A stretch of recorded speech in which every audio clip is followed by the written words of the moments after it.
start thinking positively, you start feeling positively.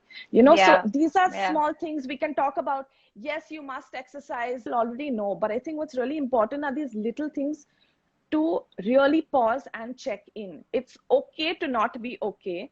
That's Yeah. I feel like right now we're all feeling guilty to feel happy. You know, if I have a happy day or I'm smiling, I feel guilty. I'm like, why am I smiling when there's so much death, there's illness, you know, what is going on? You know, am I doing something wrong? But then I realized that it's really important for me to be healthy, because once I am healthy, that's the only time I can impart health and my knowledge, my limited resources of knowledge. And now coming to yoga, I feel like yoga is such a tune in.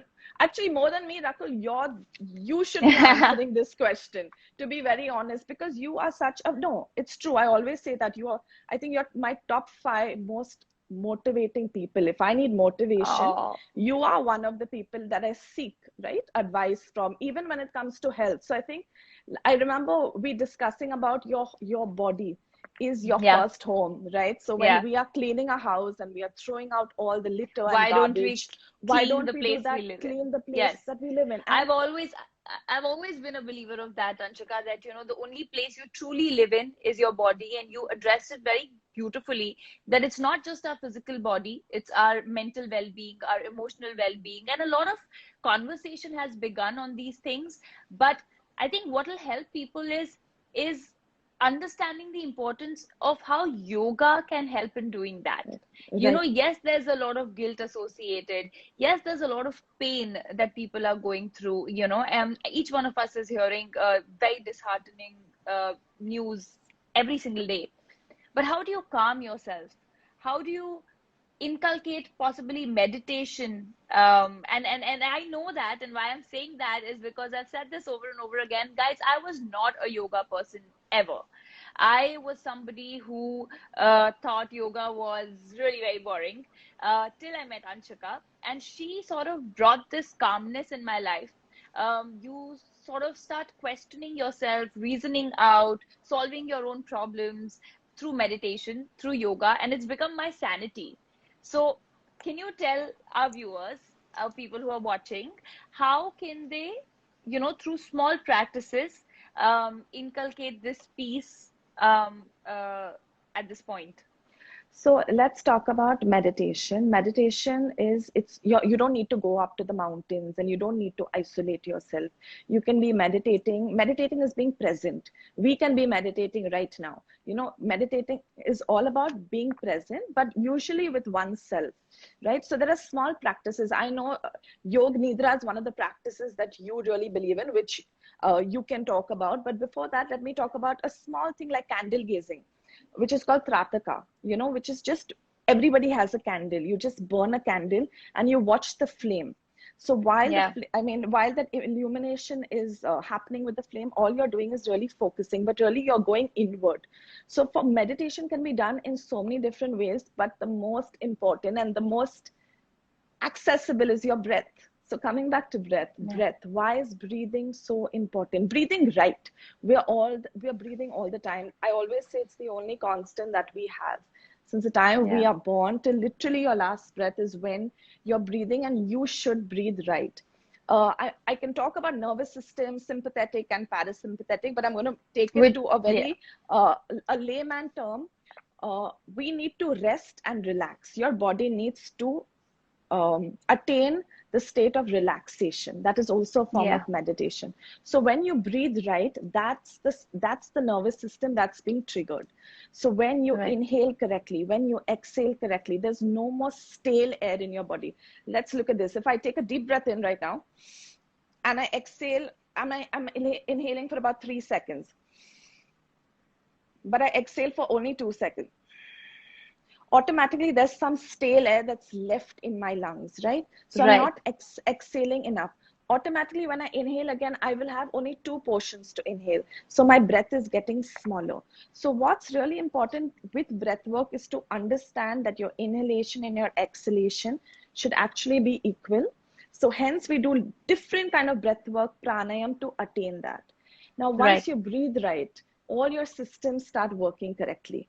In Correct. turn, all your organs start working correctly. In turn, your blood circulation is refreshed. And like your car, you'd send your car for a reboot, or you keep sending your car to fuel up. It's the same thing with each Yeah. organ. If you want And your I think, organs, yeah, the so breathing does that, and no, breathing does absolutely. that, and like yoga nidra, you mentioned yoga nidra. I was going to come to that.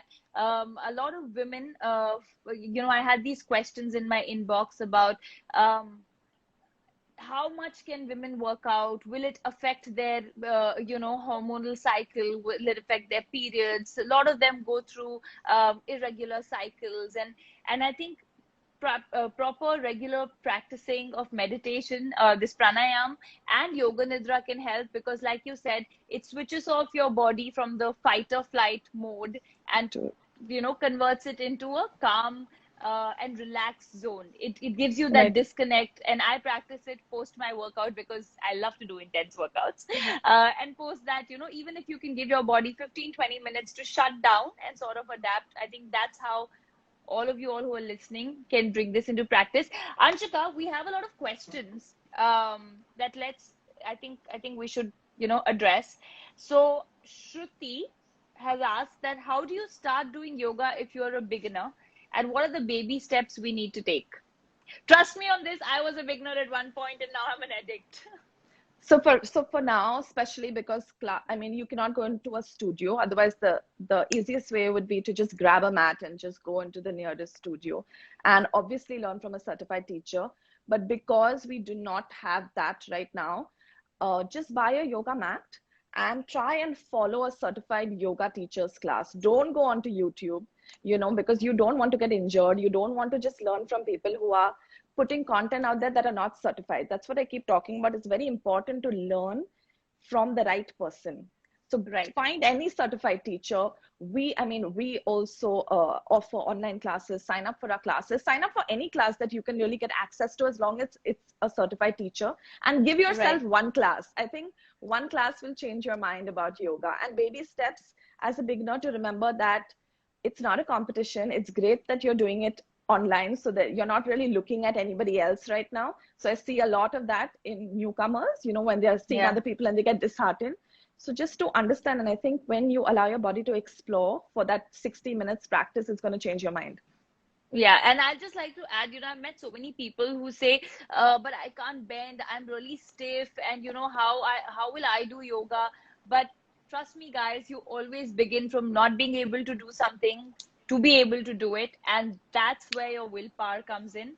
I think all you Absolutely. need, adding to what Anshika said, all you need is the desire to be able to do, and the desire to begin from somewhere. And what's a better time than now?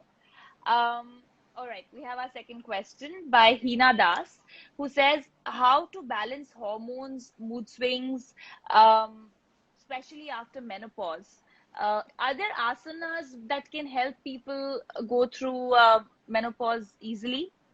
So there are a lot of inversion practices that help to ease out the symptoms of menopause. Of course, menopause is inevitable, and I think the acceptance of what's going to happen. There's so much knowledge out there, is definitely a starter, because you'll have your hot flushes, you'll have your mood swings, and they're going to go on for, sometimes it depends on weeks, sometimes months, sometimes people you know they watch these signs and symptoms for years. But what's important to understand is, if you get a yoga practice which includes a few inversions, that's really going to help your endocrine system. So think of your endocrine system as balancing your hormones. So when it's menopause, for a layman, again, your hormones are out of whack. So it's a hormonal circus. There's chaos. And what yoga does is really calm. It helps to bring those hormones back and balance it. So practices like a simpler inversion would be Setu Bandhasan, your shoulder stand, your halasans. If you can't do a headstand, that's fine. You can take your legs up on the wall, Viparita Karni. You can, I mean, there are so many things. You can also lie on the edge of the bed and really pop your head down. So that's as Right. good as an inversion, because it's stimulating your endocrine system and stimulating your thyroid gland. It's balancing. And Brahmari pranayam, the bee humming sound pranayam. I know that's up on my YouTube channel, so y'all must check it out if you want to follow step by step. So when you do all sorts of these practices along with, of course, the right kind of nutrition, your right kind of sleep, because I love to say that yoga will cure everything, but that's Sleep. Let's talk about sleep, Anshika. I'm glad you mentioned that. Now, a lot of people don't pay importance to sleep, right? right. There is a certain way that our bodies are supposed to be tuned in with the circadian rhythm, Rhythm. and because of the lifestyle now, I personally feel that women are more sensitive to Mm-hmm. these things, because our bodies are made very differently. We're more in tune with how the vibration frequency, as you can say. So what is the importance of sleep? Can we talk about the repair that the body undergoes? How our body undergoes self-healing when we sleep, entering the REM cycle and all of that. Absolutely. So one thing to understand is that the energy. So what you were saying, the outside energy really affects our internal body. And what is happening, Yeah. why we prefer the circadian rhythm is because you're waking up with the sunrise and you're sleeping when the sun sets. You're eating in between those times. So it's a healthier lifestyle. Your certain vitamins, if you don't get enough sun exposure, no matter how many supplements you pop in, they are not going to get absorbed by the body. So small things like that are really important to note. And when it comes to sleep, I truly believe that nowadays it's very hard to build a sleep cycle because everybody has extreme hard routines. And with Yeah. the rise in anxiety, it's extreme.